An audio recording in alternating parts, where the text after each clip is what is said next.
आज आपल्या जिल्हा परिषद प्राथमिक शाळा फडतरवाडी तालुका कोरेगाव या शाळेमध्ये हा जो उन्हाळी कॅम्प सुरू केलेला आहे अतिशय छान असा उपक्रम आहे। आणि या उपक्रमामध्ये साने गुरुजी या संदर्भाने काही हितगुज करण्यासाठी मला सेवा करण्याची एक संधी दिलेली आहे।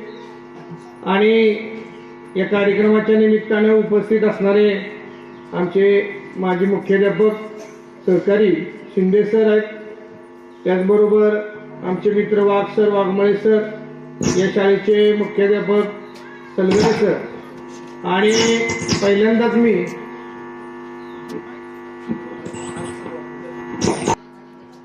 आज पहिल्यांदाच मी असा प्रसंग बघतोय की विद्यार्थी आणि त्यांच्या माता भगिनी या ठिकाणी एकत्रित असा संयुक्तिक कार्यक्रम या ठिकाणी आयोजित केलेला आहे। दुर्दैवाने सरांनी प्रयत्न केलेला आहे आणि मी माझं भाग्य समजतो की माझे विचार मांडून माझ्यामध्ये काही मला स्वतःला बदल करायचा आहे का हे पाहण्यासाठी जणू काही मला ही संधी दिलेली आहे।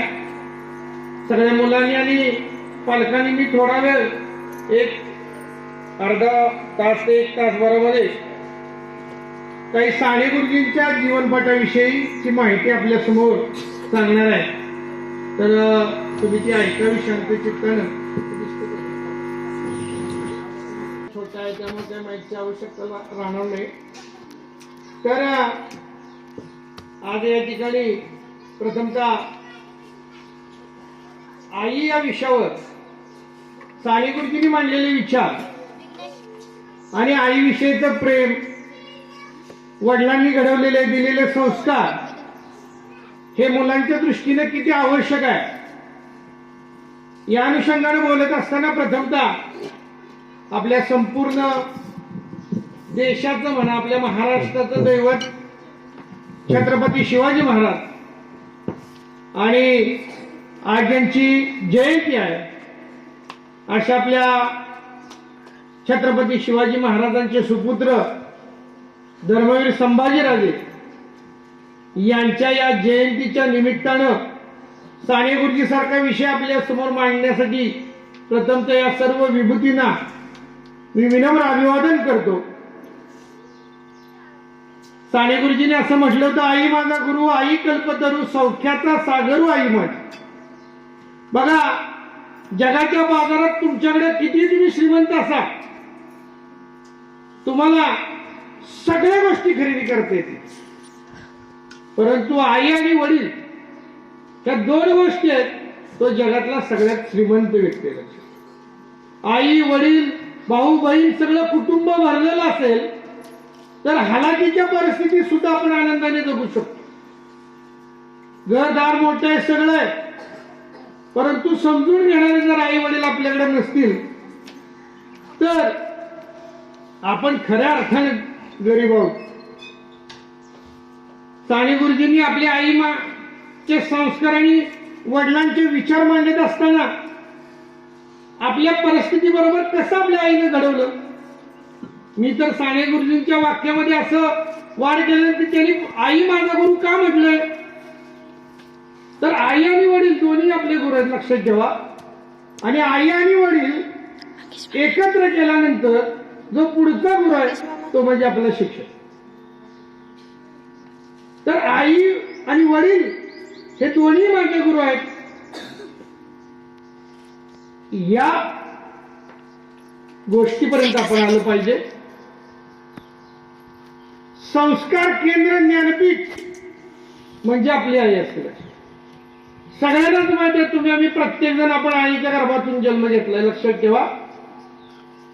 9 महिने जेव्हा आई आपल्या बाळाला आपल्या पोटामध्ये वाढते त्या ठिकाणपासून आपला जन्म 9 महिन्यांनी होतो, पण आपल्या वर संस्कार सुरू करणार हे 9 महिने अगोदर सुरू झालेलं।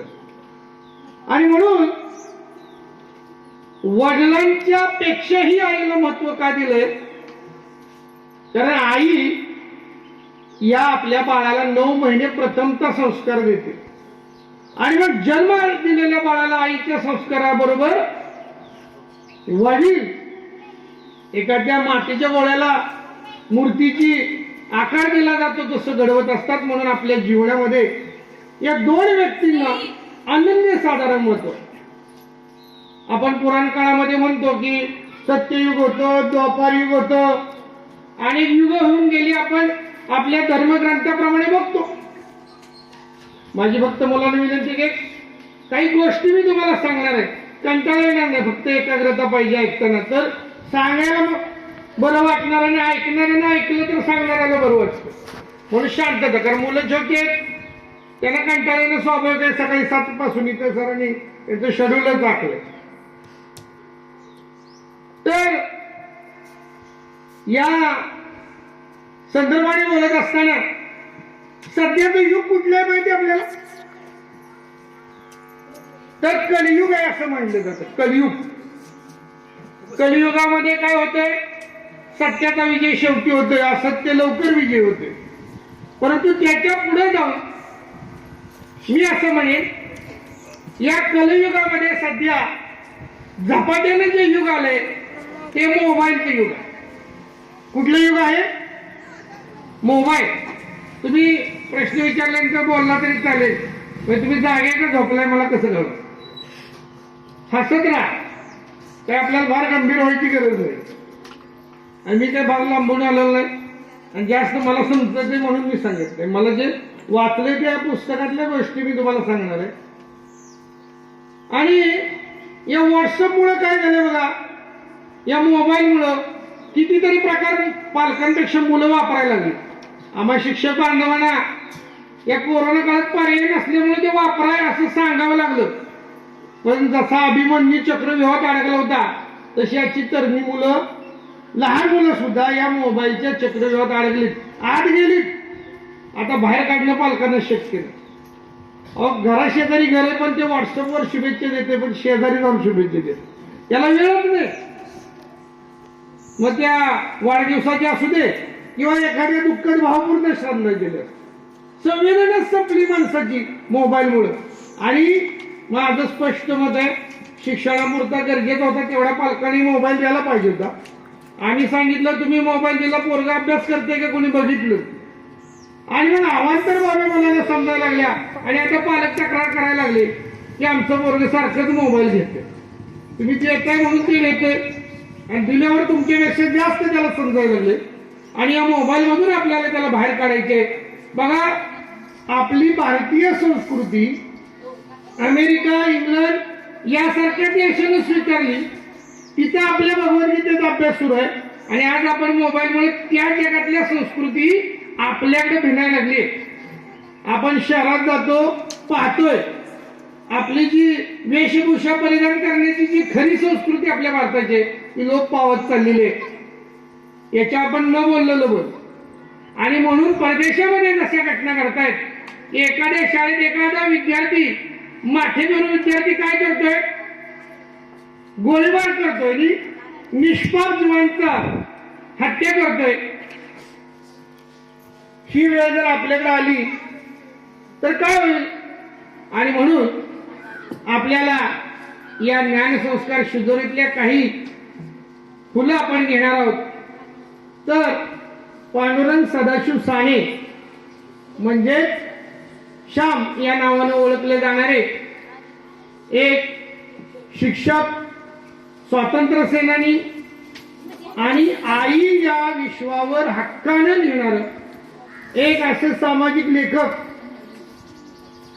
की ज्यांच्यामुळे श्यामचं हे पुस्तक जगविख्यात झालं. नावाचा चित्रपट हा राष्ट्रपती पारितोषिक प्राप्त पहिला मराठी चित्रपट ठरला. अशा माणसाच्या जीवनातल्या काही गोष्टी आपण ऐकणार आहोत आणि त्या एकाग्रतेने तुम्ही ऐकावी ही माझी पुन्हा विनंती. श्याम जेव्हा मोठेपणी शिक्षक झाले आणि शिक्षक झाल्यानंतर अंमळनेरला शिक्षक म्हणून काम करत असताना तिथे एक वसतिगृहाचं प्रमुख पद सुद्धा त्यांच्याकडे दिलं आणि त्या कालखंडामध्ये ती जी तुमच्यासारखी मुलं होती ती त्या वसतिगृहात राहायला असायची आणि तुमच्या सलगरे सरांसारखे ते त्या मुलांना सातत्याने संस्कार देण्याचा प्रयत्न करत असतात आणि मग त्या मुलांनी सरांना विनंती केली की सर तुमच्या आईविषयीच्या काही भावना आम्हाला तुम्ही सांगाव्यात आणि म्हणून 43 दिवस जसं आपल्या गावामध्ये पारायण असतं किंवा हा मोठा उपक्रम सुरू आहे तसं रोज एका संध्याकाळी एक गोष्ट साने गुरुजी आपल्या विद्यार्थ्यांना सांगत होते आणि त्या 43 गोष्टी या श्यामच्या या पुस्तकामध्ये हे पुस्तक भविष्यात तुम्ही जरूर घ्या आणि वाचा. खूप सुंदर पुस्तक आहे. एक वेळ एखादी वस्तू विद्यार्थ्याला तुम्ही नाही घेतली तरी चालेल, परंतु या गोष्टीची आणि वाचनाची फार मोठी गरज ही समाजाला लक्षात ठेवा. आणि त्यातले 7-8 गोष्टी मी तुम्हाला सांगणार आहे. फक्त यानंतर सरांनी जो कार्यक्रम ठेवलेला आहे तो खूप छान आहे. मला पण खूप अभिमान वाटला की खूप सुंदर आहे. फक्त माझं एक सांगणं आहे कोपऱ्यावरती की गोष्टी सांगत असताना आता कुठल्या प्रकारच्या हालचाली नकोत. शांत चित्ताने का आपण त्यानंतर निवांत कार्यक्रम करणार आहोत. तर पहिली गोष्ट सावित्रीचं व्रत. तर श्याम जे होते लहानपणी मोठेपणी त्यांच्यावर आईने संस्कार केल्यामुळे समाजाला आदर्श देणारा तो शिक्षक झाले, परंतु लहानपणी तुमच्या माझ्यासारखे खूप हट्टी असा मुलगा होता, ऐकणार नाही. आणि मग त्या हट्टी मुलाचं रूपांतर एका थोर समाज सुधारकात करण्याचं काम त्याच्या आई वडिलांनी केलं. त्याचे जे वडील होते सदाशिवराव हे त्या काळचे कलेक्टर म्हणलं तरी चालतंय, प्रांत अधिकारी होते. त्या भागचा प्रांताचा महसूल गोळा करण्याचं काम त्यांचे वडील करायचे. श्रीमंत कुटुंब होतं सुरुवातीला, परंतु कालांतरानं हे कुटुंब गरीब झालं आणि त्यांच्या जीवनावर कसे परिणाम झाले ते आपण पुढे पाहणार आहोत. आणि सुरुवातीच्या काळामध्ये अत्यंत हाती सत्ता आल्यामुळे त्याचे वडील असे मगरूर होते. गावचा सगळा महसूल जमा करायचा आणि तो सरकार दप्तरी जमा करायचा अधिकार त्यांना होता आणि त्यातले 25% रक्कम जी आहे ती रक्कम ही ते स्वतःला ठेवायची असा शासकीय शिरस्त होता. आणि म्हणून गावातल्या गोरगरीब जनतेला उद्धट बोलणे, त्यांच्याशी जादाची रक्कम वसूल करणं असं थोडंसं त्यांच्या हातून जे वाईट कृत्य करायला सुरुवात झाली होती. कारण सत्ता आली की माणूस बिघडतो आणि त्यामुळं असं करत असताना बघा एखाद्या व्यक्तीने एकदा वसुलीला गेले होते आणि जुन्या काळातले काही नाईक समाजाची लोक होती ती त्यांच्यावर टपून होती की हा व्यक्ती आपल्याला सातत्याने त्रास देतोय, याचं बरोबर एक दिवस आपण काय करायचं, त्याला मारायचं. या शोधार्थ होते की हा एकटा सापडला पाहिजे. आणि मग श्यामची आई ही घरामध्ये बसलेली होती. त्यांची सकाळची संध्याकाळ 2 वेळ पूजा करणं हे एक नित्यक्रम होता. आणि या त्यांच्या परीने ते करत असतात. आणि हे श्यामचे वडील जे होते ते परगावी वसुलीसाठी गेलेले होते, सोबत एक नोकर. आणि त्या गावाला ते वसुली करत असताना श्यामचे त्यांना म्हणते बाय की लवकर जा, लवकर या, सायंकाळचं थांबू नका. परंतु हे स्वतःच्या थोडेशा गर्वामध्ये असतात, काय करते मला कोण, मी सत्ताधीश आहे. आणि मग असं करत असताना ज्या गावात ते वसुलीला गेले होते त्या तिथे एक त्यांचा घरोबा असायचा, ते थांबायची ती आजी होती. त्या गावचा सगळा वसूल केल्यानंतर त्या घरी आले, त्या म्हातारीजवळ बसले, त्यांचा जो काय जेवण वगैरे केलं आणि त्यामध्ये सांज वेळ टळून गेली, रात्र झाली. आणि रात्र झाल्यानंतर कंदील घेऊन ते आपल्या गावाला निघाले.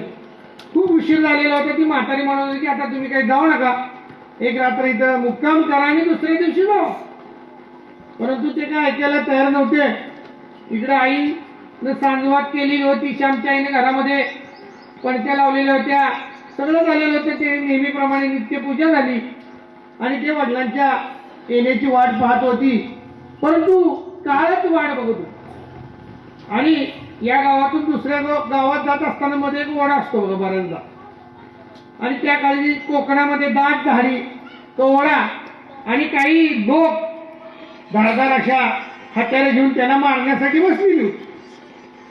आणि ती वाटच बघत होती, झाडामध्ये लपलेली होती की हा माणूस आला त्याला मारून टाकायचं. आणि बरोबर त्या ओढ्यामध्ये आल्यानंतर सतत त्या रामोशी समाजाच्या व्यक्तीने त्याला गाठलं आणि बरोबर त्या माणसाला पकडलं आणि त्याला खाली पाडलं. आणि असं त्याचा आता गळा चिरणार, हातामध्ये हातार धरलेला आहे. आणि त्यांच्याबरोबर जो गडी होता त्याने ते बघितलं आता आपल्या मालकाला मारणार.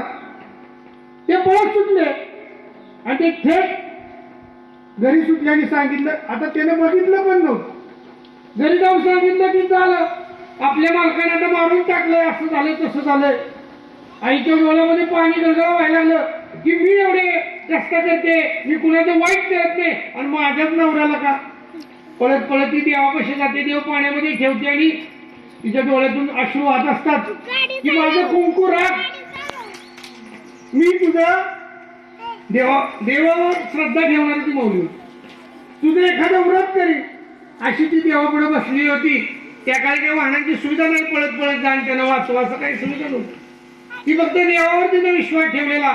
इकडे काय घडलेलं असतं की आता मारायला सुरुवात करणार, आता ते कापूनच टाकणार अशा परिस्थितीत ते चिडलेले होते, कारण बराच त्रास करण्यात दिलेला. आणि मग ते गयावया करतो, बाबा माझ्या हातात जे सोन्याचे अंगठे ते तुला घे, तुला पैसे माझ्याकडचे देतो, पण मला सोड, मला काय मारू नको. परंतु ते ऐकण्याच्या मनस्थितीत नसतात, त्याच्याकडे जे काय ते घेतात. परंतु ही सगळी घटना ज्या आजीकडे ते थांबले त्यांनी बघितलंय आणि मग त्या आजीनं जोर जोरात ओरडायला सुरुवात केली की खोटाला धरला आणि कालवा झाल्यामुळं त्या छोट्याशा गावातली माणसं गोळा झाली आणि त्याचं जे काही सोनं नाणं होतं ते घेतलं आणि पळत. आईची श्रद्धा म्हणा, परंतु तिचं कुंकू त्या दिवशी वाचलेलं आणि त्याला कळलं की समाजात आपण कसं वागलं पाहिजे. इकडं गामागुम झालेले वडील घरी पोहोचल्यानंतर आईलाच्या आनंदाला पारावर उरलं नाही की देवाने माझं ऐकलं. आता तिने म्हटलं की मी सावित्रीचं व्रत बघा महिला करतात, 4 काय 5 फेऱ्या घालतात जे काय असेल. परंतु तिने देवाला सांगितलं की मी 108 फेऱ्या घालले. आणि मग 108 फेऱ्या घालण्याचा तिचा नित्यनियम दरवर्षी प्रत्येप्रमाणे चालू होता. 1 वर्ष काय झालं, आई खूप आजारी आणि तिला चालणं शक्य नव्हतं. आणि सावित्रीचं वटसावित्री पौर्णिमेचा सण उद्या होता. श्याम शाळेत जायचा, सकाळ दुपार अशी ती शाळा असायची. आणि मग श्यामला आईने बोलून घेतलं, अरे माझी तब्येत बरी नाही, तर माझे तू काम करशील का. सुरुवातीला म्हणला श्याम ठीक आहे मी करेन काम. काय करायचे तर मग उद्या वटसावित्रीचं व्रत आहे आणि मी सुरुवातीला या 3 फेऱ्या मारीन वडाभोवती आणि मला काही चालणं शक्य नाही, पुढच्या फेऱ्यात तुला घालावं लागतील. आता असं म्हणल्याबरोबर श्याम म्हणला नाही, शाळेतली पोरं मला म्हणते पोरगीच आहे की काय, बाय आहे की काय, मला चिडवतील रागवतील, मी करणार नाही. श्याम काय ऐकायला तर नाही, आईला तर व्रत पूर्ण करायचं होतं. आता बघा इथं जरी आपली बाजू महत्वायची. दुसरा दिवस उजाडला, आई म्हणजे असू दे बाबा तुला नाही ना, मला तिथपर्यंत घेऊन चल. श्याम काय ऐकत नाही. आणि मग श्यामला आई म्हणाली आता तुला आई नको असेल तर जाऊ दे, चालताना गेली मी पडू दे, मरू दे मी, म्हणजे तुला बरं वाटेल, तू मोकळा होशील. परंतु मग श्यामने स्वतःला शाळेत मुलं चिडवतील ही बाब सोडून दिली आणि आपल्या आईसाठी त्यानं वडाला सुरुवातीला 1-2 फेऱ्या काय जमतील त्या आईनं घातल्या आणि राहिलेल्या फेऱ्या घालणारा मला वाटतं आपल्या महाराष्ट्रातलं एकमेव व्यक्ती आहे ते म्हणजे सांगेल. आपल्या आईसाठी 108 फेऱ्या घातल्या. आणि हे जेव्हा आपल्या विद्यार्थ्यांना ते सांगत होते तेव्हा त्यांच्या डोळ्यातनं पाणी आलं. म्हणजे माझी आईने मला सांगितलं की मुलाला, तेव्हा तिनं असं सांगितलं की पाप करताना तुला लाज वाटते का? तिथला खोबऱ्याचा तुकडा खाल्ला तेव्हा नाही लाज वाटली, आणि तेव्हा मी काम सांगितलं तर तुला लाज वाटते. आणि मग त्या आईने एकच वर मुलांसाठी सांगितलेली होती की पाप करताना तुला लाज वाटू दे, देवाचं काम किंवा चांगलं काम करताना लाज वाटू. एक वाक्य त्यांनी आयुष्यभर स्वतःच्या, हाच एक संस्कार आहे की माझ्या जीवनामध्ये वाईट काम माझ्यातून घडू नये, चांगलं नाही करता आलं तरी. अशा प्रत्येक अगदी छोट्या छोट्या गोष्टीतनं आपल्या मुलाला घडवण्याचं काम श्यामच्या आईने केलेलं आहे. आणि मला अभिमान आहे की या इथं बसलेली प्रत्येक माऊली असेल किंवा इथं बसलेले त्याचे वडील असतील, पालक असतील, आजोबा असतील, आपला मुलगा कोणतरी चांगला हो म्हणून त्याच्यावर संस्कार देणारी आपली भारतीय संस्कृती आहे. आणि त्या भारतीय संस्कृतीचा आपल्याला अभिमान असला पाहिजे. आणि म्हणून या शिबिराच्या निमित्तानं आपल्या मुलांना एक वेळ एखादा धडा कमी, एखादी गोष्ट त्याला जीवनामध्ये कमी मिळाली तरी चालेल, परंतु आपला मुलगा चांगला संस्कारी झाला पाहिजे. मुलगा डॉक्टर आहे, मुलगा इंजिनियर आहे, मुलगी कोण आहे, सगळे परदेशात आहेत. आणि इकडं आई वडील वयोवृद्ध आपल्या देशात आहेत, मुलं फिरकतच नाही. इकडं आई वारली, त्याने फोन केला, पैसे पाठवून दिले, इकडं तिथं सगळं उरकून घ्या, मला काही वेळ नाही. तुमच्या करोडो रुपयाला किंमत काय हो? जो मुलगा आपल्या आई वडिलांच्या अंत्यसंस्काराला पोचत नाही त्याचा आयुष्यात उपयोग काय? मग मुलं कशासाठी आपण घडवायची? तर अशा 43 गोष्टी आहेत, त्यातल्या काही 5-6 गोष्टी तुम्हाला आवडतील अशा गोष्टी मी तुम्हाला सांगणार आहे. की मला सांगितलं तसं श्याम खूप हट्टी, मुलगा हट्टी असतच, आम्ही सुद्धा होतो. परंतु जसं प्रत्येक मुलाला त्याची आई घडवत असते तसंच श्यामला ती घडवत होते.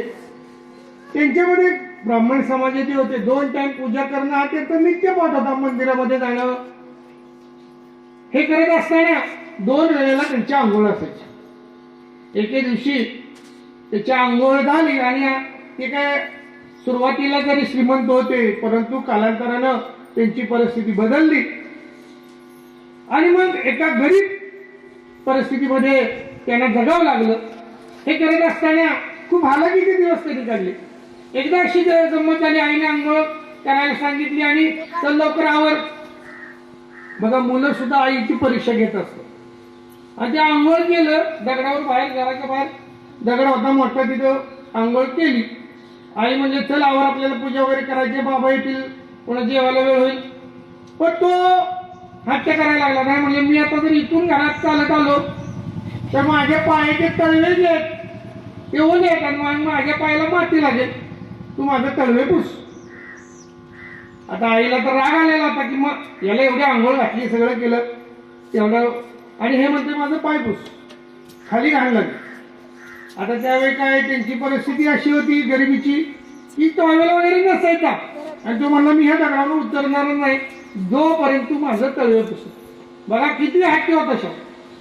आणि मग त्यानं शेवटी इतकी आईला हे केलं की मग आईला, मग काय केलं आईनं, आपला पदर आहे तो त्या दगडावर तिने ठेवला बिचारीनं. आणि मग श्यामनं त्या आईच्या पदराला पाय पुसला आणि त्याचे तळवे स्वच्छ झाले. आईची सगळी साडी ओली झाली आणि ते श्याम घरात आला, देवपूजा केली, सगळं झालं. सगळं झाल्यानंतर 2 मिनिटं आईनं श्यामला जवळ घेतलं, कुरवाळलं आणि सांगितलं, तू आज वागलास ठीक आहे, जसं तू तुझ्या पायाला घाण लागू नये म्हणून जपतोयस, तुझ्या आयुष्यात एकच लक्षात ठेव, तुझ्या मनाला घाण लागून दे. आज माझी साडी ओली झाली, मला दुःख नाही, पण उद्या माझ्या श्यामला कोणी म्हणता का म्हणे त्याचं मन स्वच्छ होईल. तुम्ही किती इम्पॉर्टंट साबण लावला तर मन स्वच्छ होईल का? होईल का? नाही होणार. मन जर आपला दुसऱ्याविषयी वाईट असेल तर तुमचा डेटॉल साबण लावा, नाही तर सिंथॉल लावा. बरोबर आहे. तुम्ही आम्ही सगळेच आहोत, त्या वेगळे नाही. पण दुसऱ्याविषयीची भावना चांगली ठेव ही सांगणारी एक विद्यापीठ आहे बघा. एवढं विद्यापीठ आपल्या घरात असतं. आपली आजी असो, आपली आई असो, कदाचित शिकलेली नसती. ते बाळ सांगतात तुला काय कळतं, तू काय शाळेत गेली होती. पण शिक्षकाला सुद्धा शिकवणारे शिक्षकापेक्षाही त्याला महत्व दिली की आई वडिलांना. का दिलंय? आज तिला नाही शिकू दे, तिच्यात जे संस्कार ती सांगण्याची क्षमता जगातल्या कुठल्याही विद्यापीठात नाही. आणि म्हणून आई माझा गुरु कशासाठी म्हणले?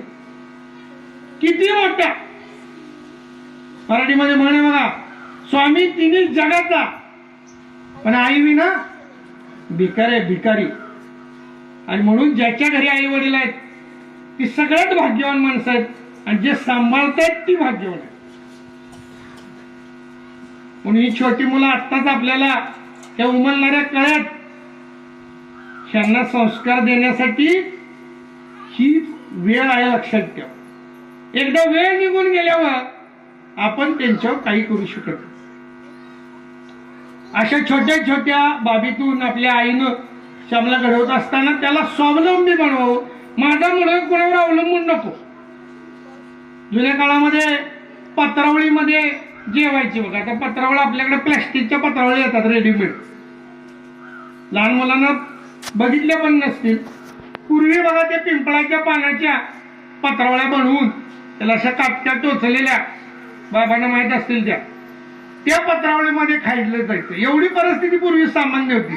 व्हॉट्सअपचा जमाना नव्हता.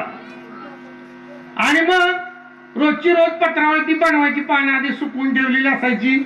आपली आपण पत्रावळ बनवायची आणि मग ती 5-6 दिवस त्या पत्रावळीमध्ये जेवायची. असा तो शिरस्ता त्या कुटुंबामध्ये होता, म्हणजे बऱ्याच कुटुंबामध्ये. आणि घरातल्या सगळ्यांना पत्रावळी बनवायला ते एक स्किल होतं, ते एक कौशल्य होतं. मला बोलू नका. आणि मग श्यामला ती पत्रावळ काय बनवायला येत नव्हतं. मग आईनं सांगितलं की तुझी आज पत्रावळ तू बनवायची तरच तुला जेवण मिळेल. आपल्या घरात आपण बघा, मुलगा जर ऐकत नसेल तर आपण त्याला म्हणतो तुला जेवायला येणार नाही. पण तासाभराने आपली मातृत्व जागा होतं ना, आपण त्याला देतो. त्यामुळे त्याला अद्दल घडत नाही. आणि मग काय झालं, ती पत्रावळी सुरुवातीला बनवत नसेल तर 3 पानाची बनवायची, नंतर 4 पानाची, आणि मग तिला योग्य आकार देऊन ती पत्रावळ बनवायची. श्याम म्हणला मी पत्रावळ बनवणार नाही. आईने ठणकावून सांगितलं तुला जेवण मिळणार. त्याला वाटलं आई कुठे जाते जेवण दिल्याशिवाय. तिने पत्रावळ बनवली नाही. तिची बहीण होती, थोरली बहीण, ती जवळ आली. म्हणली अरे आई आपली कडक आहे, तू जर पत्रावळ मिळालं नाही तर तुला जेवण मिळणार नाही. काय करते आई? म्हणलं मी पत्रावळ बनवणार नाही. तू आईने पुन्हा 2-3 येऊन त्याला सांगितलं तू पत्रावळ बनव. त्याने ऐकलं नाही. मोठी बहीण किती वेळा त्याला समजावून सांगत होती, नाही बनवली. आणि मग संध्याकाळची जेवणाची जेव्हा वेळ आली, सगळ्यांनी पानं वाढलेली होती, पत्रावळ ती स्वच्छ धुवून घेतलेली होती. आता बहीण बिचारी, तिला आपल्या भावाचा लाड आला, तिने जादाची बनवून ठेवलेली, तिनं ते ठेवली. आई एवढी कडक होती, आईने ती पत्रावळ उचलली, बाजूला ठेवली. म्हणजे याला जेवण नाही. हे पण उठलं, कोपऱ्यात जाऊन रुसून बसलं. आता भूक तर पोटात लागली. किती वेळ आईने सांगितलं काही कर, 2 दिवस उपाशी राहिला तरी चालेल, तुला पत्रावळी मिळणार. शेवटी रडायला लागला, त्याने त्रागा केला. आईने सांगितलं तुला जेवण मिळणार नाही. शेवटी बहिणीनं जवळ जाऊन थोडीफार त्याला कच्ची पक्की थोडी पत्रावळी शिकवली. आणि मग जेव्हा तो पत्रावळ स्वतःची बहिणीच्या मदतीनं तयार करून तो जेवायला बसला, तेव्हाच आईनं ताटामध्ये त्या पानामध्ये भात वाढला. तो पण आईनं वाढला नाही. आईचं म्हणणं होतं आज सुट्टी दिली की उद्या हे बनवणार. एकच अशी अद्दल पोराला घडली पाहिजे की त्यानं आयुष्यभर सारखं तुटू मारायचं नाही. एकदाच ते पुन्हा या आयुष्यात लक्षात राहिलं पाहिजे की माझ्या आईने एकदा मारलं होतं, आता हट्ट करून जमणार. आणि जोपर्यंत आई मुलाला अशा प्रकारचं शासन करत नाही, योग्य शिस्तीसाठी, आपल्याला रोज मारायचं नाहीये मुलं, आणि मग त्या दिवशी तरी पण ते रुसलेल्याच अवस्थेत होता, आणि मग ते जेवतो वगैरे, आई मग त्याला आवडणारं दही आणून देते, त्याची माया करते. तिचं शेवटी आहो ते सगळ्यात कोमल हृदय म्हणजे आईच असतं, आणि तिला पाना फुटल्याशिवाय राहणार. आणि मग श्याम आपल्या विद्यार्थ्यांना सांगतो, अरे मला जर त्या दिवशी आईनं अडवलं नसतं तर मी माझ्या आयुष्यात पत्रावर बनवू शकलो नसतो. माझा श्याम हा स्वावलंबी असला पाहिजे, तो दुसऱ्यावर अवलंबून नको. पण प्रत्येक आई वडिलांचं कर्तव्य की माझ्या मुलाला पैशा, अडका, संपत्ती, शेती याच्यापेक्षा त्याला स्वावलंबी बनवा. उद्याच्या विश्वात तो भविष्यातला होणारा नागरिक आहे, त्याला पांगडा करू नका, त्याला स्वावलंबी बनवा. अशी शिकवणारी त्याची आई होती, जी तुमची माझी पण आहे. तुम्ही एखाद्या मुलाला बघा, तुम्ही भरपूर संपत्ती नावावर ठेवा, आपण समाजामध्ये उदाहरण पाहतो, बरेचशी मुलं वाया गेलेली आपल्याला आढळली. कारण स्वावलंबी बनल्याशिवाय तो आपलं आयुष्य योग्यरीतीने जगू शकत नाही. यामध्ये पोहणे हा एक उपक्रम तुमचा चालू आहे बघा. आणि श्याम हा खूप भित्रा होता, त्याला पोहायला येत नव्हतं. आणि पोहणे ही कोकणातलं त्यांचं गाव होतं, दापोली तालुका. तुम्ही सगळ्यांनी, मुलांना नाही माणसाला माहित असेल, रत्नागिरी जिल्ह्यामध्ये दापोली तालुक्यामध्ये पालघर नावाचं गाव हे कोकणातलं. कोकणात आपण सगळ्यांनी एकदा तरी जाऊन आलो पाहिजे. अतिशय समृद्ध, भरपूर जागा असते त्यांच्याकडं, नारळी पोपळीच्या बागा असतात, खूप सुंदर परिसर, समुद्र असतो. आपल्या मुलांना कोकण जरूर दाखव. आणि जीवनामध्ये पोहणं ही गोष्ट प्रत्येक मुलाला आलीच पाहिजे. आणि श्याम पोहणे म्हणला की खूप घाबरायचं. आता सर तुम्ही पोहायला जातात ना मुलीतली, त्यातले किती जणांना पोहता येत नाही ते हात वर करा. येत नाही, प्रामाणिकपणे न लाजता. येत नाही त्यांनी हात वर करायचे. येत नाही बघा, हात खाली. आता बऱ्यापैकी मुलांना पोहायला येते, पण ज्याला पोहायला येत नाही त्याला जर विहिरी पैसे नेलं तर ती किती घाबरत. मुलगा असो मुलगी असो, आपल्याला पोहायला आलं. आणि आमच्या त्या कोकणातल्या विहिरी पावसाळ्याच्या दरम्यान कुटुंब भरलेले असायचे, पोहायला खूप मजा यायची. जी मुलं पोहायला शिकते त्या पालकांना त्रास होतो त्याला घरी आणायला, इतक्या वेळ ती पोहतो. पण जी येत नाही ती जपून राहते बघ. आधी श्याम काय करायचं, पोरं पोहायला निघाली की लपून बसायचं. आईनं बघितलं हे आपल्याला मित्र घेऊन जमणार. पोरांना शेजारीने सांगितलं की उद्या ह्याला रविवारची सुट्टी आहे, त्याला उद्या पोहायला घेऊन जाईल. आता ह्यानं ती बरोबर ऐकलेलं. आता उद्या आपला कार्यक्रम ठरलेला आहे. त्याने काय केलं, काय कळायचं एक ठिकाणी लपून बस. शेजारचे बान्या, बापू, काय जी अशी मुलं होती त्यांचे मित्र परिवार आलेच सकाळी. त्यांना माहितच होतं आता श्यामला उचलायचं. मग श्यामला पोहायला न्यायचे म्हणून सगळी गोळा झाली. आईनं म्हणजे बघा इकडे तिकडे श्याम असेल, कुठला श्याम अशा ठिकाणी लपून बसलेला कोणाला घ्यावं लागलं. सगळ्या पोरांनी सगळी आळी पालती घातली, सगळं बघितलं इकडे तिकडे, तिकडे श्याम नाही. आईनं ओळखलं हे कार्ट कुठे लपलं. पूर्वी घरामध्ये बघा असे माळा असायचं, त्या माळावर जळण किंवा आपण कंगी विंगी असे ठेवायचे. आणि ते आतमध्ये जाऊन लपून बसले. त्यांनी सांगितलं आहे दारेवर 2-4 जणांनी त्याला खाली घेऊन या. हे पण असं लपलेलं अगदी अंग शरीर बारीक करून सगळा माळा पालता घातला तरी ती काय घाव. पण आईला माहित होतं ही लपलेलं कार्ट आपलं हित. अहो म्हणजे नाही इथं जाऊ देता, आम्हाला पोहायला उशीर होती, थांबा मुली. मग आई गेली, एक असे दांडकं काढलं आणि वर गेल्याबरोबर आईला ती हल्ल्याबरोबर आईला ती दिसल्याबरोबर पाठ्याने तिच्या बरोबर श्यामचे रपाटात जोरात काठीचा घातला. ती लागलं ओरडायला, मी नाही पोहायला, मी नाही पोहायला. आईने ते धरत माळावरून खाली वडत आली. म्हणजे आता असं म्हणणं चुकीच आहे की मुली पण खूप पुढे, पण पूर्वी म्हणायची तू बांगड्या भर. आता तर पुरुषांपेक्षा स्त्रिया पुढे आघाडीवर आहेत आपल्याला उदाहरण जगामध्ये. आणि मग ती इतकी रागवली, इतकी तिला शिव्या द्यायला लागली. आणि मग शेजारच्या पोराने धरलं, उचललं आणि ते विहिरीवर नेलं. आपल्याकडे बघा आता ते कॅन वगैरे बांधून पोहायला शिकवतो. त्यावेळी ते असे भात्यानं भाताचं ते हे बांधायचं मोदाला आणि ते पाठीला बांधायचा आणि आत पोहायला शिकायचं. आता ती लटा लटा लटा कापायला लागला, तर विहीर बघून पाणी बघून त्या नजर त्याची वेगळी नव्हती.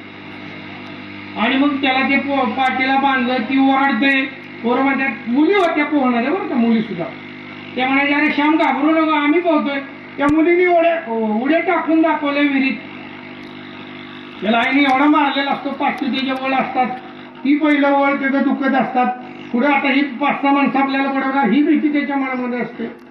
आणि मग ते सगळे मला समजावते, पण हे काय पाण्यात उतरायला तयार नाही. मग आपल्याकडे कार्यक्रम ठरलेला, मागणं कुणीतरी त्याला दिला धक्का की वरनं गेलं विहिरीत, झटकाळी खाल्लं, लागलं वाडा, मेलं आय काय 2-4 वेळा पाणी नाका तोंडात गेलं की घाबऱ्या झालं, पुन्हा बाहेर आलं, पुन्हा कुणीतरी ढकलू गेलं. 2-4 वेळा झाल्यावर त्याची भीती काय झाली, कमी झाली.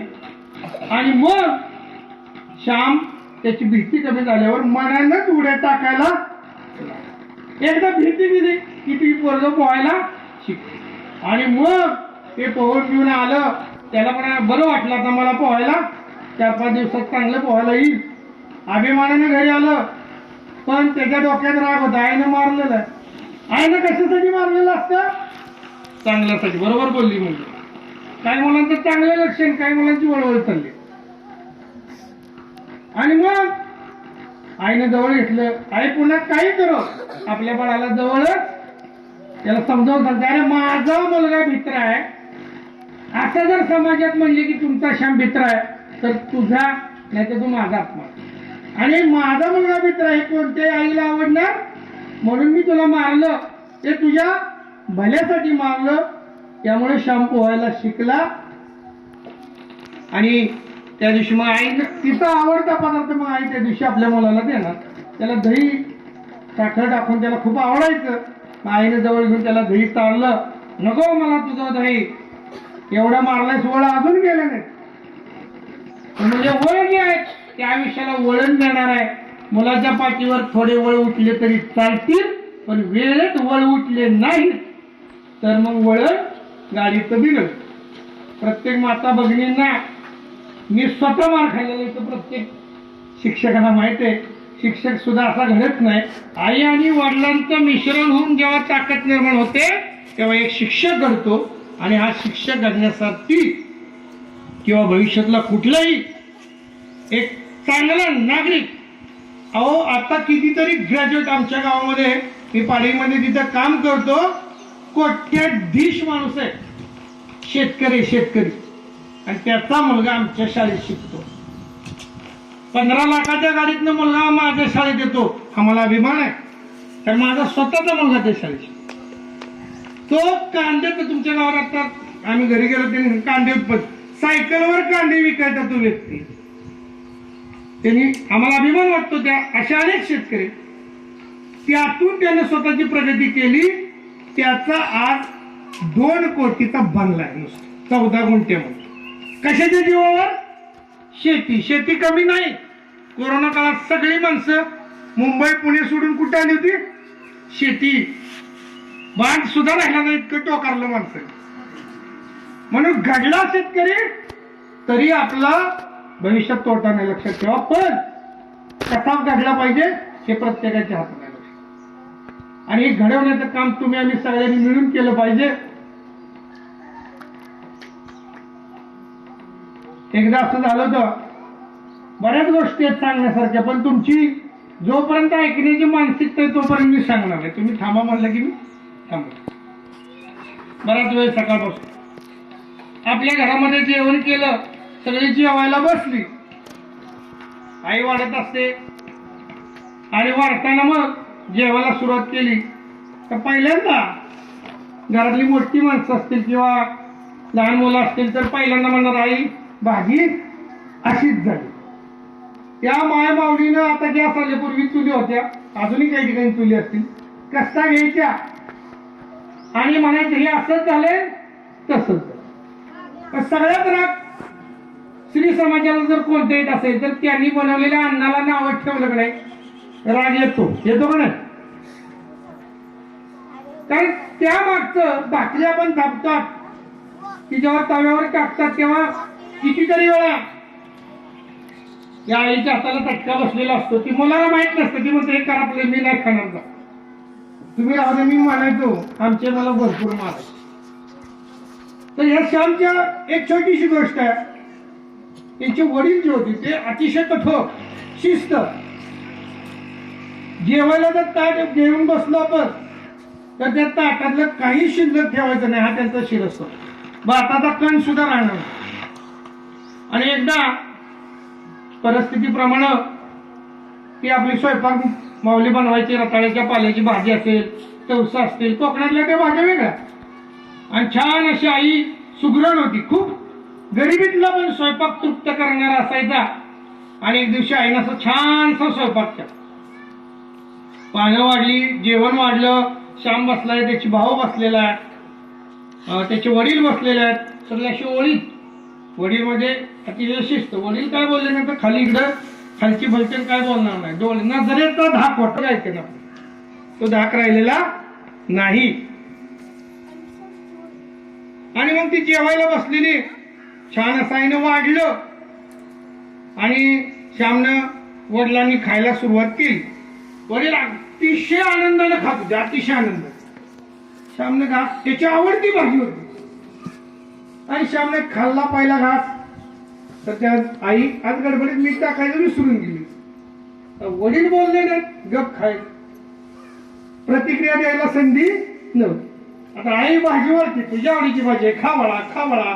ह्याची काय भाजी संपला पूर्ण आईची भाजी होती, त्यात मीठच नव्हतं. वडील मात्र अतिशय सुंदर भाजी झाली असे खात.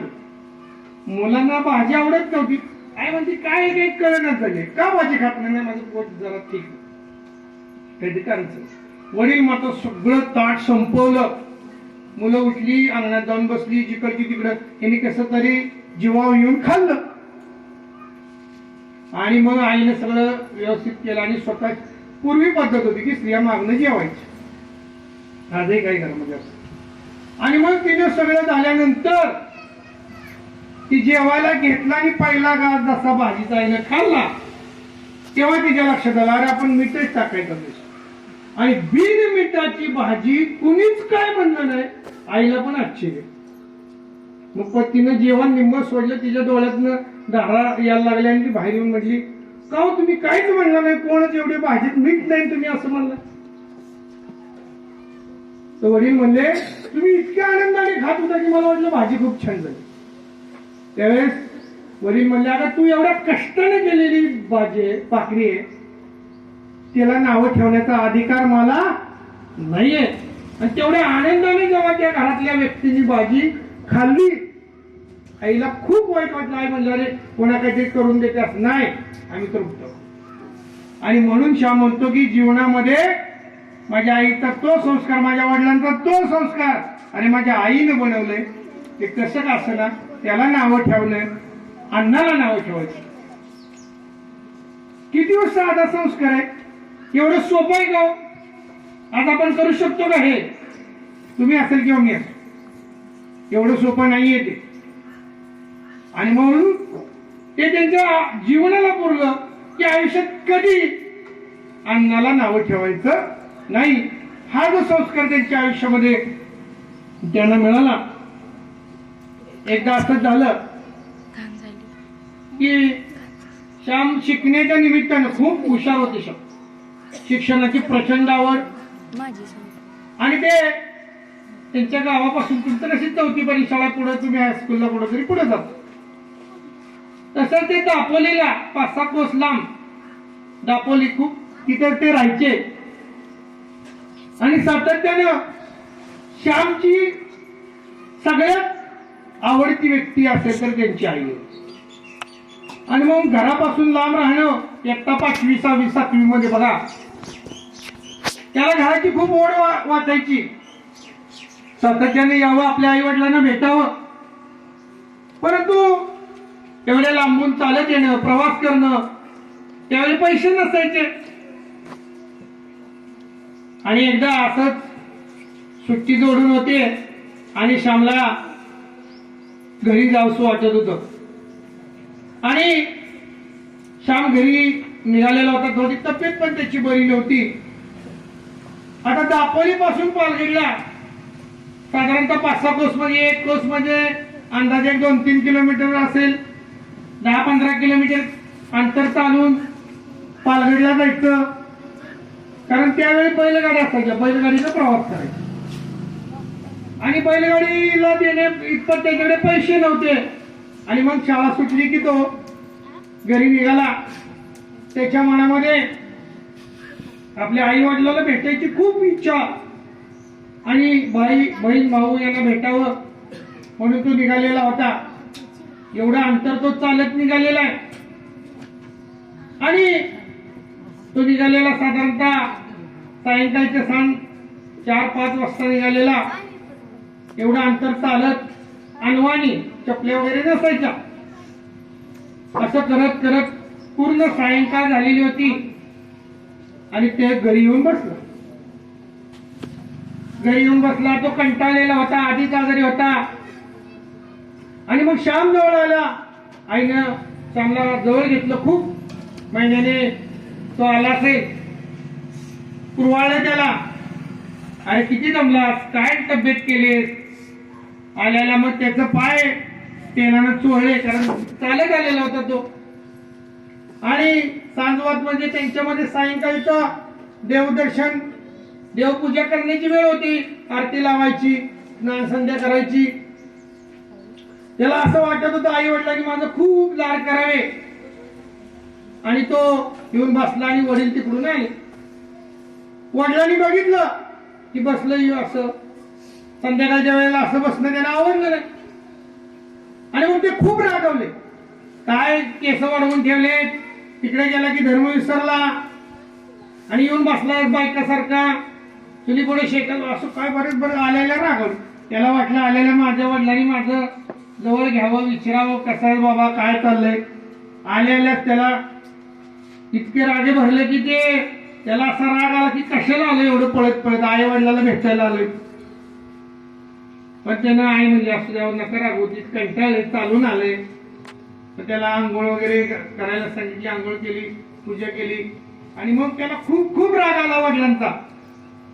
असले वडील मला इतके रागवतायत, प्रेमाचा एक शब्द नाही. आणि सारखे टोचून बोलायचे, तुला तिथे न्हावी मिळाला नव्हता का, यावं झालं होतं का, त्यावं झालं होतं का. पण रात्रभर त्याला काही झोप लागली नाही. आता उठायचं, आता रात्रीच माघारी कसं जायचं म्हणून कशी तरी रात्र काढली आणि सकाळी उठल्या उठल्या आईला म्हणलं मी आता थांबणार नाही. आपल्या ते काही मला त्यांचं आवडलेलं नाही. आणि मग शान रावला वैतागानं निघालेला होता आणि म्हणले कोणत्याही गोष्टीत मला नावं ठेवतायत. परंतु आईने खूप त्याची समजूत काढली, अरे नको जाऊ, तुझ्यासाठी बाबा बाहेर गेले. आणि मग त्याचे वडील सकाळी उठून लवकर शेतामध्ये गेले होते. ते जुन्या काकड्या बघा, त्याला तवस म्हणतात, ते तवस किंवा अशा वेगवेगळ्या पालेभाज्या त्यांनी शेतातनं सकाळी लवकर उठून जाऊन आपल्या मुलाला चांगलं खायला मिळावं म्हणून ते सगळं गोळा करून घेऊन आलेले होते. आणि आल्याबरोबर मग ते तवसाचं काहीतरी पातोळ हा कोकणामध्ये पदार्थ केला जातो त्यांच्या आवडीचा. विविध पालेभाज्या आणलेल्या होत्या. मग सगळं छान असं भोजन केलं. श्यामला इतकं वाईट वाटलं की जर मी निघून गेलो असतो तर माझ्या वडिलांनी माझ्यासाठी फिरून ते सगळं गोळा केलं, त्यांच्या जीवाला किती वाईट वाटलं. मग छानपैकी त्याने जेवण केलं. आईने सुद्धा त्याच्या आवडीचा सगळा स्वयंपाक बनवलेला होता. आणि मग त्याला भरभरून आलं की माझ्यावर प्रेम करणारी माझी आई वडील मला मिळाले धीमत भाग. आणि मी क्षणिक काही गोष्टीसाठी आपले आई वडील आपल्या मुलांना बोलतात. मुलांना लक्षात ठेवा हे आपल्यासाठी असतं. आणि मग ज्यावेळेस ते सगळं आई वडिलांचं प्रेम घेऊन तो माघारी शाळेकडे चालत निघालेला. आणि मग रस्त्यातच सावलीत असं झाड छानपैकी तो बसलेला होता. आणि आपण कसे चुकीचे वागलो आणि आई वडील आपल्यावर किती प्रेम करतात हे त्याला आठवलं आणि तो त्या झाडाखाली रडत बसतो. शेजारून एक माणूस निघालेला होता. अरे म्हणलं, बाळा का रडतोय, तुला काय आई वडील नाहीत का? तर तो श्याम म्हणतो, कसा, अहो मला खूप चांगले आई वडील भेटलेले, खूप चांगले आई वडील भेटलेले, पण त्यांच्या प्रेमाला मी नाहीत नाही म्हणून मी रडतो. आणि मग त्यानं त्या माणसाने त्याची समजूत काढली. अरे बाळा, तू भाग्यवान आहेस की तुझे इतके आई वडील चांगले तुझ्यावर प्रेम करतायत. छोट्या छोट्या गोष्टींसाठी मुलांनी आपल्या आई वडिलांविषयी वेगळं मत करू नये, असा आशय त्याला सात्विक प्रेमाची भूक या नावाची गोष्ट या पुस्तिकेमध्ये दिलेली आहे.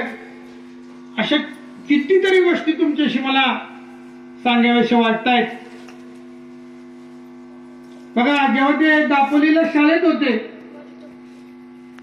त्यावेळेला आता वडील परिस्थिती बदलली होती, कर्जपारी झालेलं होतं, खूप गरीब झालेले होते, घरातून त्यांना जप्ती आलेली होती, साध्या झोपडीमध्ये राहत होते. अशा वेळी अत्यंत फाटके कपडे अशी अवस्था असल्यामुळं कधी आई वडील श्यामला कधी दापोलीला भेटायला जायचे. आणि मग श्याम म्हणजे हा जरा मोठ्या शाळेत शिकायला असल्यामुळं इतरांचे आई वडील भेटायला यायचे, पण याचे आई वडील जायचे ना.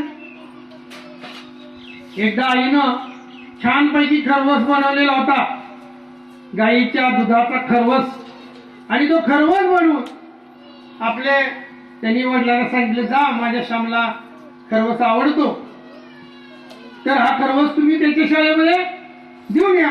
मग ते वडील सकाळी लवकर बनवलेला आईनं पहाटे पहाटे खरवस घेऊन चालत बिचारा त्या दापोलीला 20-25 किलोमीटर गेलेला. सकाळच्या शाळेच्या जोतामध्ये तुमचा कसा ब्रेक झाला तशा सुट्टीमध्ये ते पोहोचले बरोबर, आणि शाळेच्या मैदानाच्या बाहेर ते येऊन बसले. मग त्यांनी कुणाला तरी निरोप पाठवला, श्याम सानेला पाठवून द्या, पांडुरंग त्यांचं नाव होतं रेकॉर्ड. आणि मग ते असेच झाडाच्या कट्ट्यावर बसलेले होते, आणि त्यांचा अवतार पण असा एकदमच साधा, परिस्थितीमुळे अगदीच ते गरीब असल्यामुळं. आणि मग ती सगळी मुलं श्रीमंत घरातली मुलं होती, आणि ती सगळी मुलं गोळा झाली, कोणतरी आलं. श्यामला बोलवल्यामुळं काय झालं, श्यामला वाटायला लागलेला की माझे असले वडील आहेत, हे जर मुलांना कळलं तर मला मुलं काय होतील, हसतील, रागवतील, चिडवतील, म्हणून त्याला खूप वाईट वाटायला लागलं. पण आता का आले म्हणून भेटणं तर गरजेचं होतं. सगळी मुलं टिवल्या बावल्या करायला लागली, बघा त्याचे वडील कसे आहेत, त्याचं धोतरच फाटलंय. आणि मग ते श्यामला खजीन झाला श्याम. आणि मग श्यामला त्याने हाक मारली, श्याम काही लवकर जवळच जाईना, बाकीची मुलं हसतायत म्हणून. पण त्या श्यामचा एक असा मित्र होता, तो मित्र त्याने म्हणले, अरे चला, बाकीची मुलं निघून गेले, जे 5-6 त्याचे जवळचे मित्र होते ते त्याच्या जवळ गेले. आणि श्यामच्या वडील म्हणले, हे बघ खरवस गुळाचा घालून केलेला छान तुझ्या आईनं बनवलं, ताजा ताजा आहे आपल्या गाईच्या. आणि मग तो लागायला लागला होता श्याम, पण त्या मित्राने त्याला हुरूप दिला, चल मला खूप खरवस आवडतो, तुझ्या आईच्या हातचा खायचा, तुझ्या आईच्या हाताला चव. आणि मग ती मुलं 4-5 गोळा झाली, त्यांनी ते झाकण काढलं, आणि वडील तोपर्यंत चालून आले होते, त्याच्या झाडाखाली पहुडले, आणि या मुलांनी येथेच असा तो काय केला, तो खरवस खाल्ला, आणि खूप आनंद वाटला.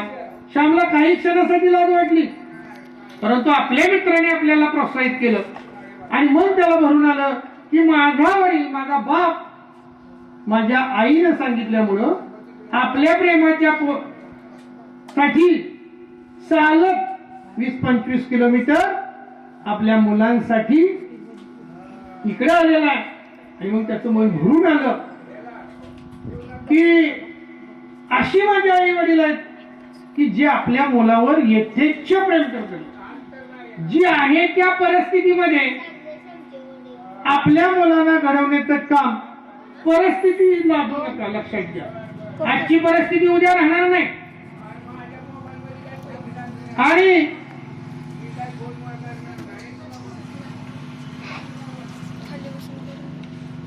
तर या ठिकाणी यातून त्याला खूप आनंद वाटला की माझे आई वडील निघून गेले, भांडं वगैरे सुद्धा ते घेऊन गेले.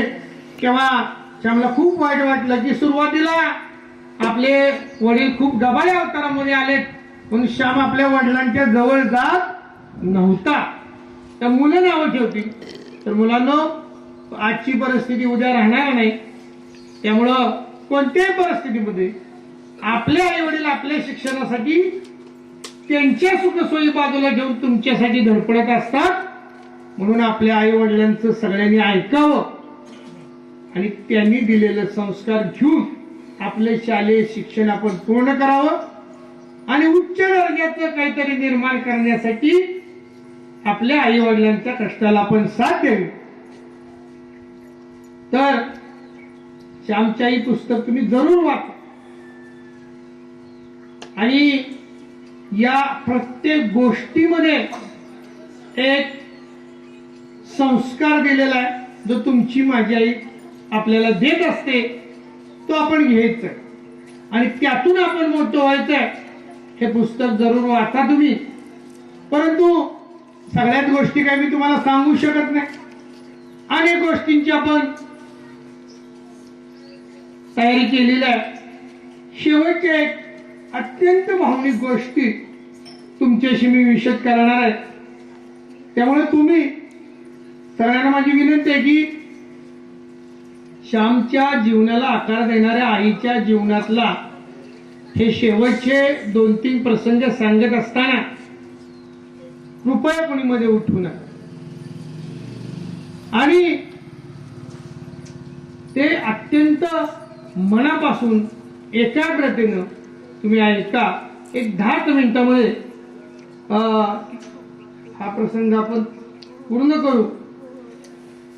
तर त्यासाठी तुमचं मला सहकार्य पाहिजे. जास्त अनेक गोष्टी आहेत तर त्या मी थोड्याशा कमी करतो वेळ अभावी. खूप काही बोलण्यासारखं आहे. सर्व मुलांनी शांत राहायचंय. एक 2-3च गोष्टी अशा आहेत की खूप महत्वाची, तेवढ्या मी सांगणार आहे. तर साने गुरुजींना 2 भाऊ होते. पहिला हा गजानन, पहिल्या नंबरची त्याची बहीण होती चंद्रा, दुसऱ्या नंबरला गजानन, 3 नंबरला साने गुरुजी, 4 नंबरला यशवंत आणि 5 नंबरचा पुरुषोत्तम. अशी 5 मुलं होती. त्यातला यशवंत हा लहानपणीच वारला आणि या सर्व मुलांना घडवणारी जी आई होती ती छोट्या मोठ्या गोष्टीतनं आपल्या मुलांना चांगलं घडवण्यासाठी सातत्याने प्रयत्न करत होती. आणि याच्यामध्ये मग मला तुम्हाला बंधुप्रेमाची शिकवण सारखी गोष्ट असेल. चोरीची गोष्ट आहे बघा की श्याम एकदा चोरी करतो. पुस्तक वाचायची त्याला खूप आवड होती. गोष्टीचा फक्त सारांश सांगतो, डिटेल गोष्टी आता मी सांगत. आणि मग त्याच्या घरी एकदा पाहुणे आले तर तो चोरी करतो. त्याला कशासाठी पैसे चोरतो तो? पुस्तकासाठी. आणि ते पैसे मोजून ठेवलेले असतात त्या व्यक्तीने, बळवंतराव फडके. आणि मग जेव्हा ते निघाले तेव्हा पैसे मोजतात तर एक नोट कमी भरते 5 रुपयाची. आता आपण 5 रुपयाला काहीच किंमत नाही. त्यावेळेचे 5 रुपये म्हणजे आजचे 500 रुपये असते. आणि मग त्या उलाढाल होते त्या पाहुण्यांची. आणि वडिलांना माहित असतं की हा डाव कुणी साधलेला असणार आहे, श्यामने. पण आईला विश्वास असतो की माझा श्याम चोरी करणार नाही. आणि मग ते वडील म्हणतात अरे श्याम तू पैसे घेतले असले तर सांग. नाही नाही मी कुठला पैसे घेतले. आई म्हणली तुम्ही काहीतरीच बोलताय, माझा श्याम चोरी करणार. आईला किती विश्वास, माझा श्याम चोरी करणार. बिनधास्त आई सांगत होती. वडील म्हणतात बघ, कारण वडिलांनी हेरलेलं होतं, वडिलांना बरोबर कळत. आणि वडील म्हणले श्यामला त्याचं तोंड रडू आलं की माझ्या आईला किती अभिमान आहे की माझा मुलगा चोरी करणार नाही. आई एकदाच विचारते, श्याम तू असं करणारच नाही, खरंच नाही ना केलं? एका वाक्यानं श्याम घायल झाला. ज्या माऊलीला आपल्या मुलावर एवढा विश्वास आहे, त्या मुलानं पैसे खिशात चोरलेले असतात, तो 5 रुपयाची नोट काढतो आणि आईला म्हणतो, आई अगं मला पुस्तक वाचायची आवड आहे म्हणून मी घेतलं. मी मोठं होण्यासाठी चोरी केली. तो आईला बिलगला, आई मला माफ कर, मी पुन्हा असं करणार नाही, मी पुस्तक वाचायला चोरी केली. आई म्हणले तू 5वी 6वीत आहे, परंतु पहिली शाळा शिकला, चोरी करू नये. अरे तुझं पहिलीच शिक्षण पूर्ण नाही, 6वीत जाऊन तुझा उपयोग नाही. मोठं व्हायचं असेल तर चोरी करून मोठं होऊ नको, मोठा नाही झालास तरी. श्यामने त्या दिवशी पहिल्या आणि शेवटची चोरी केली आणि आयुष्यात सांगितलं कधी मी कोणत्या गोष्टीला हात लावला. किती गोष्टी तुमच्याशी बोलाव्याशा वाटतात. खूप समाज छान जमलेला आहे, तुम्ही एकाग्रतेने ऐकतात, तरी सुद्धा वेळेचं भान वक्त्याने ठेवलं पाहिजे. 43 गोष्टी आहेत. एक एक गोष्ट म्हणजे अंगावर काटा उभा राहतो आणि डोळ्यामध्ये पाणी उभं राहतं. माणसाचं हृदय कोमल असतं, दगडाला सुद्धा पाजर फुटेल असं कथा संग्रह. तुम्ही आम्ही ज्याची कर हे ऐकून ओली होणार नाही, त्याने समजावं आपण कुठेतरी आयुष्यात कमी आहे. यातल्या बऱ्याचशा गोष्टी मी वगळतो आणि शेवटच्या सारांशाकडे जातो. लक्षात ठेवा, ज्या आईने श्यामला घडवलं ती आई म्हणजे आज युनिव्हर्सिटी विद्यापीठ. आणि कर्ज पाणी मुळे घर पूर्ण गरीब लयाला गेलं, वित्त हानी झाली, घरातलं पैसे संपले, घरात तेल नाही, मीठ नाही. आईने काबाड कष्ट सुरू केलं. एकेकाळी एक थोर खोताची बायको म्हणून मिरवणारी, तिच्या गळ्यात साधं मंगळसूत्र नव्हतं. झोपडीमध्ये राहायची वेळ आली, घराची जप्ती आली, आपल्या इथं धिंडवडे निघाले आणि अतिशय दुःखद काळा त्या घरावर पसरली. आणि श्यामचं एवढं शिक्षणाची आवड होती आणि श्यामला मोठं व्हायचं होतं आणि आईसाठी त्याला बरंच काही करायचं होतं, त्याचं स्वप्न होतं. तो शिकत पण भरपूर होता. अत्यंत हालाकीची परिस्थिती आलेली होती. कर्जबाजारीपणामुळे वडील 1 रुपया देऊ शकत नव्हते, फी द्यायची त्यांची क्षमता नव्हती. तरी औंधला राहून त्यांनी माधुकरी मागून शिक्षण घेतलं. लेखची साथ सुरू झाली आणि शिक्षणामध्ये खंड पडला. पुन्हा ते पुढे शिक्षणाला पुण्याला गेले. पैसे मिळणार, परंतु शिक्षण तर मात्र घ्यायचं होतं. आणि मग अशा अवस्थेमध्ये घरच्या परिस्थितीमुळं आई खूपच आजारी पडायला लागली. आजारपणाला पैसा नाही, पूर्वी काही डॉक्टर नव्हते. झाडपाल्याचा औषध उपचार त्याच्यावर आई काही लवकर बरी होईल. आणि जेव्हा परिस्थिती ढासळते तेव्हा मात्र घरातल्या स्त्रीनं कणखर राहायचं असतं, त्या परिस्थितीने लढायचं असतं, परंतु तिला आरोग्याची साथ मिळत नव्हती. श्यामला तिने बोलवून घेतलं आणि म्हणले, श्याम आता तुझं शिक्षण थांबव, कुठेतरी नोकरी कर, 5-10 रुपये कमव आणि कुटुंब चालव. पण त्याचा भाऊ नोकरी करत होता, बारका भाऊ शिकायचा होता, बहिणीचं लग्न झालेलं होतं, वडिलांना काही छदाम नव्हता, शेतीवाडी सगळं निघून गेलेलं होतं, घरदार नव्हतं, एक झोपडीवाला घर. आई धुनी भांडी करायला लागायची वेळ आली, दुसऱ्याचं दळण करून दे. एखादी जर गावात बाई बाळंतीण झाली असेल तर तिच्या घरी जाऊन तिची सेवा कर, यातनं तिला 2-4 रुपये मिळवायचे आणि अशा कुटुंब ती चालवत होती. या परिस्थितीमध्ये आपल्या मुलाला शिक्षण मिळावं म्हणून ती झगडत होती, ती हतबल झालेली होती. तिला काम आपल्या मुलासाठी भरपूर करावं, त्यानं भरपूर शिकावं, माझा श्याम खूप मोठा व्हावा यासाठी ती धडपड पडत असते. परंतु तिची शरीर तिला साथ देत नव्हतं. श्याम म्हणला, आई नाही, मी शिकणार, मला शिकायचं आहे, मला मोठं व्हायचं आहे, तुझी सेवा करायची आहे, तुझ्यासाठी मी शिकणार. सोडलं. आईला म्हणला, तू काही कर, मी कमवून शिकेन, काहीतरी रोजगार करेन, पण मी शिकणार, मी शिक्षणाची बाजू सोडणार. आणि मग शिक्षणासाठी तो पुण्याला निघून गेला. आईने पण ठरवलं, आता माझं काय पण होऊ दे, मोठ्या भावाकडून 2 रुपये घे, इकडून 2 रुपये घे, काय काय होईना श्यामला शिकवायचं ही मनामध्ये तिनं जिद्द धरली. आणि आपली इकडची परिस्थिती अजिबात तिला कळवायची नाही, श्यामला कळवायचं नाही असं तिनं मनाशी चंग बांधली.